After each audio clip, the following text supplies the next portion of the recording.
비로소 짧게 우리가 계속 보고 있지만 우리 마지막까지 알차게 보고 있습니다. 특별히 이 마지막에는 바울이 향후 사역의 계획들을 이제 얘기하면서 디도에게 남기고 싶은 이제 사역 태도를 좀 이야기하고 있는 것 같아요. 앞에서 이미 전한 지도자를 세우는 일, 교회의 여러 가지의 어려움들을 해결하는 일을 이제 했습니다. 그리고 이 모든 것들을 실제적으로 이루어갈 디도가 어떤 마음가짐을 가지고 사역을 해야 되는가, 이 얘기를 하는데, 이 말씀을 우리가 함께 본다면 우리 역시 예수 그리스도의 제자로서 이 세상 살아가면서 주님의 맡은 일 우리 삶 속에서 감당하는 그 태도, 어떤 태도가 중요할까 다시 한번 고민해 보게 됩니다. 이 세 가지를 얘기하고 있는데요. 이 첫 번째 우리 8절 말씀을 같이 한번 읽어보도록 합니다. 시작. 이 말이 미쁘도다 원하건대 너는 이 여러 것에 대하여 굳세게 말하라. 이는 하나님을 믿는 자들로 하여금 조심하여 선한 일을 힘쓰게 하려 함이라. 이것은 아름다우며 사람들에게 유익하니라.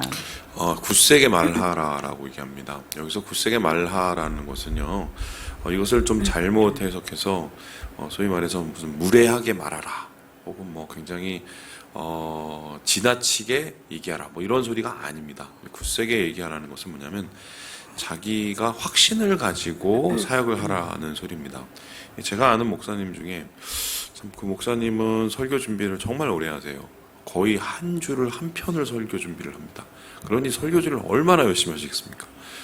저는 정말 열심히 해도 3일을 이제 내내 하는데, 근데 그렇게 설교 준비를 저보다 열심히 하시면 설교를 잘 하셔야 될 거 아니에요. 그런데 이제 내용을 보면 이렇게 뜯어보면은 설교가 되게 괜찮아요. 그런데 그 설교를 이제 듣고 은혜 받으시는 분들이 의외로 되게 많지가 않습니다. 그 이유가 뭔지 아세요? 전달의 문제예요. 그러니까 똑같은 내용 아마 비슷한 이 설교를 다른 분이 아마 했다면 많은 분들이 은혜 받았을 것 같아요. 그런데 이분이 전달을 하실 때 어떻게 전달을 하냐면 좀 굉장히 자신감이 없게 전달을 하십니다. 그래서 저는 이제 궁금해서 왜 그렇게 자신감이 없으실까 했더니 이분이 좀 성격이 되게 조심스러운 성격이라서요. 내가 이렇게 말을 하고 나서 나중에 여기에 대해서 틀리면 어떡하지? 혹은 예전에 또 그런 일이 있으셨나 봐요. 어떻게 어떤 부분을 얘기했는데 저도 이제 설교하다가 가끔 실수를 하는 경우가 있잖아요. 말 실수도 하겠지만 사람 이름 실수도 하고 제가 제일 많이 틀리는 게 아마 바울하고 다윗을 그렇게 헷갈려서 항상 왜 그걸 헷갈리는지 모르겠는데 이렇게 해요. 이제 그런 분 때문에 한번 교인들한테 지적을 받았던 적이 있었던 것 같아요. 그러니까 이분이 그러한 여러 가지의 자신 없는 기억들 때문에 말씀을 전할 때 전달하는 차원에서 좀 되게 자신 없게 들려요. 그러면 이 자신 없게 들리면 그 말 자체에도 자신 없는 내용처럼 들리기 마련입니다. 그래서 지금 바울은 사역을 할 때 제일 중요한 건 뭐냐면 네가 확신을 가지고 그것을 사역을 해야 되고, 확신 있게 지금 말한 것처럼 선한 일을 힘쓰게 하는 것, 하나님의 선한 사역자로, 하나님의 선한 교회로 사람으로 세워가는, 이거는 정말 목에 칼이 들어와도 얘기해야 될 확실한 것들이잖아요. 이런 것들에 대해서는 마음속에 굳은 신뢰를 가지고 또 하나님에 대한 담대함을 가지고 선포하라는 거예요. 그렇게 선포하는 것은 어떤 뜻입니까? 내 안에 있는 믿음을 통해서 하나님께서 역사하시도록 하는 것이고, 뿐만 아니라 나를 통한 하나님께서 역사하심이 모든 사람들에게 더 확실하게 나타나기 위한 과정이죠. 그래서 지금 바울은요, 굳센 사역, 하나님 안에서 흔들리지 않는 사역, 내 마음속에 믿음이 드러나서 그 믿음이 통로화된 사역을 이야기하고 있습니다. 그런 사역이 오늘날도 많이 필요하겠죠? 왜 그렇습니까? 오늘날 하도 불확실한 시대에 내일을 알 수 없는 시대를 이제 살고 있습니다. 그래서 어제 맞았던 것이 오늘 틀리고 오늘 맞는 게 내일 틀리는 이런 상황입니다. 이 상황 속에서 우리가 더 굳세져야 되는 이유가 무엇이겠습니까? 여러분 아시듯이 말씀은 세대와 시간을 타지 않는다. 말씀은 세대와 시간을 초월하고 넘어서기 때문에 말씀에 근거한 말씀을 통해서 알 수 있는 것들을 우리는 마음속에 확신을 가지고 사역을 하고 확신을 가지고 전해야겠다. 이렇게 이야기를 하고 있습니다. 두 번째로는 이제 사역에 대한 태도를 이렇게 얘기하는데요.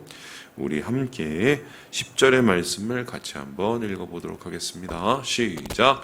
이단에 속한 사람을 한두 번 훈계한 후에 멀리하라. 이 단호한 사역을 이야기하고 있어요. 특별히 피해야 될 사역들, 그리고 분명히 경계를 지어야 될 이 사람들을 이야기하고 있는데요.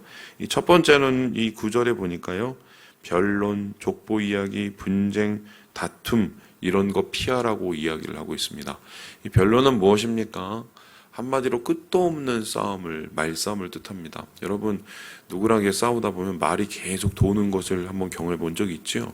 그리고 어떤 분은 도대체 이분이 뭘 얘기를 하는지를 잘 모를 때가 있습니다. 이유가 뭐냐면 반대를 위한 반대를 하시는 분도 있어요. 말을 하면서도 소위 말해서 자기의 뜻이 분명히 있어서 그것을 전달하려고 하면은 우리는 그걸 잘 들어주면 됩니다. 그게 아니라 자기의 자존심을 세우기 위해서 말을 하시는 분들은 어떻게 되냐면요. 반대를 위해서 반대를 합니다. 이제 이것은 한마디로 싸우자는 거지 자신의 의사를 전달을 해서 뭔가 합의를 만들자는 것이 아니에요. 그래서 이러한 변론, 이러한 말싸움은 괜히 뛰어들었다가는 소위 말해서 하나님의 덕을 세우기는커녕 반대의 상황이 끝날 수 있다. 그래서 우리가 말을 할 때는 되게 중요시 여겨야 될 게 뭐냐면 지금 이 말은 내가 왜 하는지, 무엇을 전달하기 위해서 하는지, 그게 그 말에 담긴 메시지면 의미가 있겠지만 메시지가 아니라 자존심이면 우리는 그 말을 빨리 거두고 또한 그렇게 말하시는 분들하고도 좋게 그 말을 빨리 끝내는 게 옳아요. 그래서 교회 안에서도 사실 이러한 일들이 있는데요. 여러분 아시는 것처럼 노예 가면은 쓸데없이 정말 싸우시는 분들 엄청 많거든요.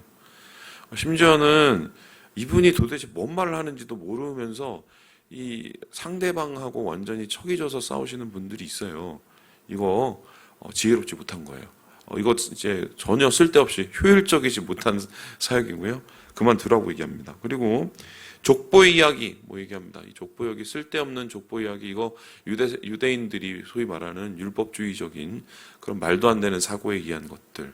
이건 명백하게 아닌 게 확실하잖아요. 아닌 얘기를 계속하면 그것은 잘라야 돼요. 아니라고 말하면 되는 거예요. 뭐 예를 들어서 쉽게 설명해 볼게요.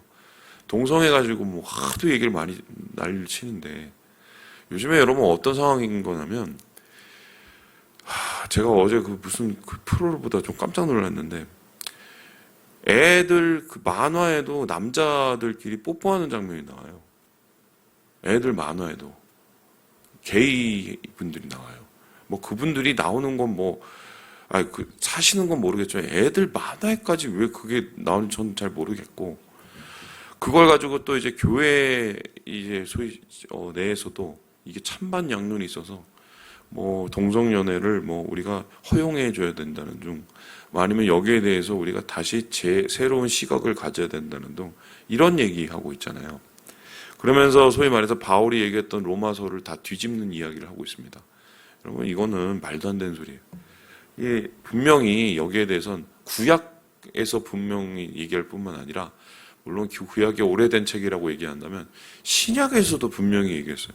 성경 전체에서 이런 동성애에 대한 부분을 분명히 이야기하고 그것은 아니라고 이야기를 하는데 뭐 그러한 이 정확한 잘못된 얘기를 뭐 계속해서 파고들고 거기에 대해서 뭔가를 얘기한다는 것은 이건 할 필요가 없어요. 할 필요가. 확실한 얘기는 듣지 않아야 돼요. 거기에 대한 반대되는 얘기는. 그래서 여기에 대해서 확실히 단호하게 얘기를 하라고 얘기하고요.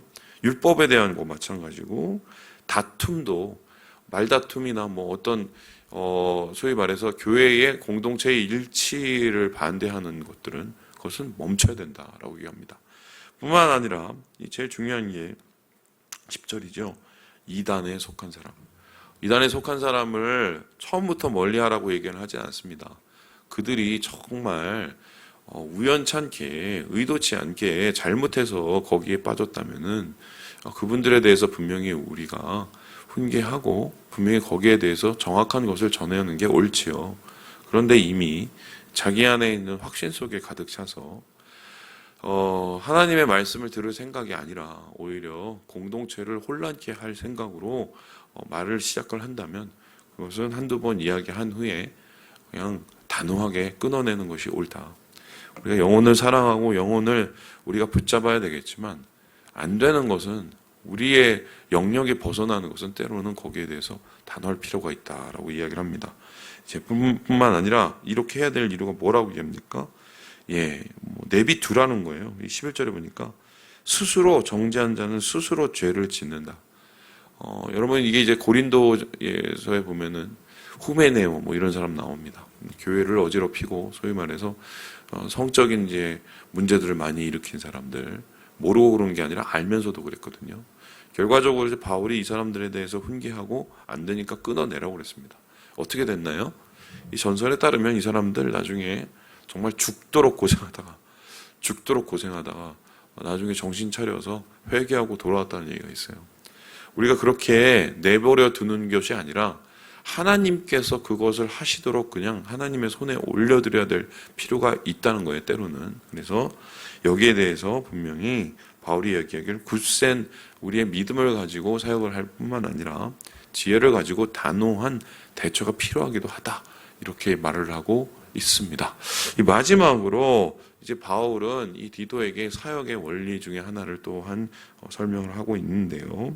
우리 함께 우리 14절의 말씀을 같이 한번 읽어보도록 하겠습니다. 14절입니다. 시작. 또 우리 사람들도 열매 없는 자 되지 않게 하기 위하여 필요한 것을 준비하는 좋은 일에 힘쓰기를 배우게 하라. 지금 마지막으로 바울이 뭐라고 하냐면 굳센 사역, 단호하고 지혜로운 사역뿐만 아니라 마지막에는 함께하는 사역을 이야기하고 있습니다. 함께하라라고 합니다. 여러분 사역은 함께하는 거예요. 혼자 하고 혼자 버티는 것은 한계가 있습니다. 사람이라는 것이 무슨 흙으로 만들어졌지 쇠로 만들어진 게 아니죠. 쇠로만 하나님이 우리를 창조하신 게 아니라 흙으로 만드셨다는 것은 언제든지 우리는 부서지고 깨어질 수 있는 존재라는 것입니다. 그런데 부서지고 깨어질 수 있는 우리가 하나님 안에서 굳센 사역을 또 이 험지 사역을 감당할 수 있는 방법은 무엇입니까?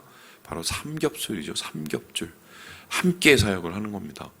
우리가 교회에 나오는 이유가 무엇인가요? 교회에 나오시면 함께 사역을 할 뿐만 아니라 우리는 또 함께 만들어져 갑니다. 어떻게 만들어져 갑니까? 부서지죠. 모난 부분이 부서지면서 우리가 둥글게 다듬어지죠. 뿐만 아니라 어려운 일을 함께 감당을 하면서 우리가 서로 함께 백지장도 같이 들고 그 어려운 일들도 하나하나 우리가 해내가기 마련입니다. 이 바울도 마찬가지였는데요. 지금 12절에 보니까 이렇게 얘기해요. 아데마나 두기고를 너에게 보낸다라고 얘기합니다. 그리고 너는 니고볼리로 빨리 와라라고 합니다. 거기서 나를 만나서 겨울에 같이 지내자라고 합니다. 이게 무슨 얼굴 보고 싶어서 그런 게 아니라요. 여기서 아데마는 아마 이제 그 디도가 니고볼리로 가는 그 사이에 이제 그 그레데를 맡아서 대신 사역해줄 사람을 뜻한 것이고, 두기고는 에베소에서 사역하고 있는 디모데를 대신해서 사역을 맡았다가 디모데가 잠시 다시 모여서 이제 사역 나눈 다음에 다시 돌아갈 때 이제 사역을 교체하는, 이게 한마디로 이제 순회 사역이었나 봐요. 그래서 이게 협력 사역으로 이어졌는데요. 자, 그렇다면은 왜 바울은 잘 사역하고 있는 사람을 급하게 일로 오라고 얘기를 해서 여기서 한 겨울을 같이 나자고 이야기를 했을까? 이것은 분명히 우리가 목적을 보게 되죠. 그 목적이 뭡니까? 떨어져 있으면 아무리 같이 기도를 하고 서신을 보내더라도 요즘처럼 무슨 전화를 하는 것도 아니고요. 되면은 한 마인드, 또 한 계획, 또 하나님 안에서의 한 연합을 유지하기가 쉽지는 않습니다. 그리고 바울이 아마 앞으로의 향후 계획들을 논의하고 사역의 방향들, 비전들을 공유하는 시간을 통해서 우리가 하나라는 것을 다시 깨닫고 또한 함께 동역하는 사역들을 뭔가 보조에 맞춰서 한 보조에 맞춰서 이루기를 원했던 것 같아요. 팀이죠, 팀. 그래서 사역은 한마디로 팀으로 하는 것이다. 예전에 제가 그런 얘기를 들은 적이 있습니다. 우리나라의 은사사역하고 미국의 은사사역이 다른 이유가 있대요. 그거 아세요? 우리나라 은사사역은 어떻게 합니까? 보통 기도원 가면 원장님이 엄청 세죠. 그래서 원장님이 제일 높고, 이제 그 다음 밑에 이제 원장님을 소위 말해서 이제 그 보좌하시는 이제 보좌진들이 이제 2급 보좌진이 계시고, 그다음에 그 보좌진 밑에서 또 일하시는 또 3급 또 이제 뭐 이런 등급 체제가 있어요. 우리나라 아시죠? 이제 그런 식으로 해서 뭐 기도를 받아도 어디 가서 받아야 됩니까? 원장님한테 가서 직접 받아야 되고, 원장님 만나기가 쉽지가 않고, 그러니까 뭐 어렵게 만나죠. 뭐 헌금하고 뭐 이렇게 만납니다. 그러니까 한마디로 이제 1인 독재 체제. 1인 독재 체제의 문제점이 뭡니까? 우리 교회를 예를 한번 들어볼게요. 제가 막 굉장히 잘 나갔고, 제가 굉장히 능력이 많고, 또 뭐 영적인 파워가 많아서 우리 교회가 한번 잘 된다고 생각을 해봅시다. 저 때문에 한번 잘 된다고 생각을 해보세요. 박성민 목사가 너무 잘해서 사람들이 박성민 목사를 다 보려고 의정부에서 사람들이 다 몰려갖고 제 얼굴 보려고 여기가 가득 찼어요. 그러면은 여러분 순간적으로 그렇게 생각할지 모릅니다. 야, 우리 목사님을 정말 잘 모셨구나. 목사님 때문에 우리 교회가 부흥하네. 이렇게 생각할 수 있어요. 근데 문제점이 뭡니까? 한 사람 때문에 부흥하면 한 사람 때문에 망할 수가 있다는 거예요. 그지요? 그 사람이 사람인데 어제하고 오늘하고 내일이 똑같을 수가 있을까요? 분명히 슬럼프도 올 것이고 분명히 언젠가는 실수도 하고 어려움도 온단 말이에요. 그러면 그때 그 사람이 쓰러져 있는 모습을 보면서 실망하고, 그리고 교회가 시험을 받을 수도 있는 것이고요. 감당해서 같이 지는 거죠. 같이 지는 거죠. 그래서 이 미국에서 은사사역은 어떻게 하느냐면요, 함께 기도를 해요. 이렇게 원을 만들고 기도를 이게 받으실 분을 중간에 들어가고 그분을 위해서 함께 기도해 줍니다. 제가 미국에 있었을 때 그런 분들 모습 자주 봤거든요. 그 이유가 뭐냐면, 뭐 거기는 뭐 우리나라처럼 뭐 기도원 원장님 같은 분도 없겠어요. 있죠. 의사 많으신 분 있죠. 그럼에도 불구하고 그렇게 하는 이유는 사람이 드러나지 않고 주님이 드러나게 하시기 위해서요. 교회는 사람에 의해서 세워지는 게 아니라 하나님에 의해서 세워져야 되는 곳이기 때문이에요. 주님이 우리를 통해서 세워져야 하는 곳이죠. 그래서 지금 분명히 이야기를 하고 있는데, 혼자 사역하지 말고 함께 사역하자 이렇게 얘기를 하고 있고요. 더불어서 함께 사역할 때 13절에 보면 이런 얘기가 나옵니다. 우리 함께 13절의 말씀을 같이 한번 읽어보도록 하죠. 시작. 율법교사 세나와 및 아볼로를 급히 먼저 보내어 그들로 부족함이 없게 하고. 아마 이제 세나와 이 아볼로는 아마 이제 그 전에 이미 이 디도를 돕기 위해서 보내줬던 사람 같아요. 근데 아볼로는 여러분 잘 아시죠? 설교의 황태자라고 이제 알려져 있는 그 아볼로입니다. 근데 그 아볼로가 이때는 어느 정도였냐면 초급 사역자였어요.